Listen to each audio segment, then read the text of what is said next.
This video, I'm going to simplify this problem here.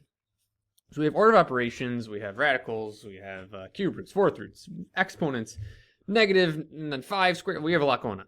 So let's just go through the order of operations carefully and just start to chop things away on this problem.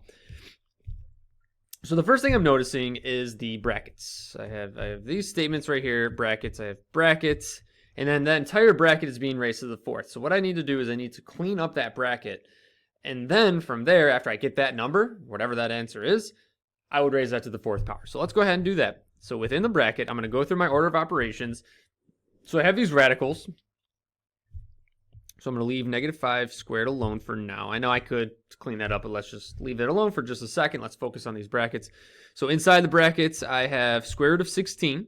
So that's a square root. So that's going to be 4. 4 times 4 is 16. Square root of 16 is 4. Minus the cube root of 8, so we're looking for a number that multiplies 3 times and gets you 8, so that's going to be 2. Cube root of 8 is 2. 2 times 2 times 2 is 4 times 2 is 8, so that'd be 8. That would be equal 8, but so the cube root is 2. And then we want the fourth root of 16, so we can just tack on another 2 here, because then that would be 16. So the fourth root of 16 is 2. Now all of this is being raised to the fourth. So let's continue to just chop this down. So I'm going to have negative 5 squared plus, inside the bracket, 4 minus 2 is 2. 2 plus 2 is 4. So we have 4. Let me move this down. So this was negative 5 squared plus, what do we say? 4 minus 2 is 2. 2 plus 2 is 4. So 4 to the fourth.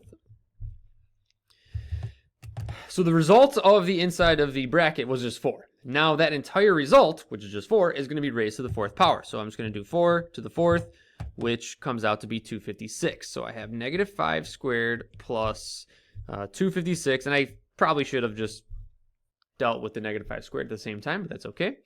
So here's a common error. This next step. This is negative 5 squared, which is going to be negative 1 times 5 squared. This is not the same as this, negative 5 squared. This is not the same.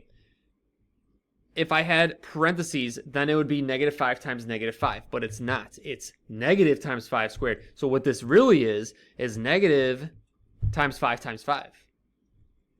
Negative times 5 times 5.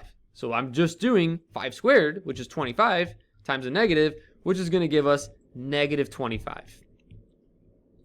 That's something when I teach order of operations, or really anytime during any class, and this comes up with these exponents, I always just emphasize the differences between negative 5 squared and negative 5 squared. This is negative, and then 5 times 5, and then this is negative 5 times negative 5. Two very different scenarios, because this ends up being negative 25, where this one ends up being, why did I write 22?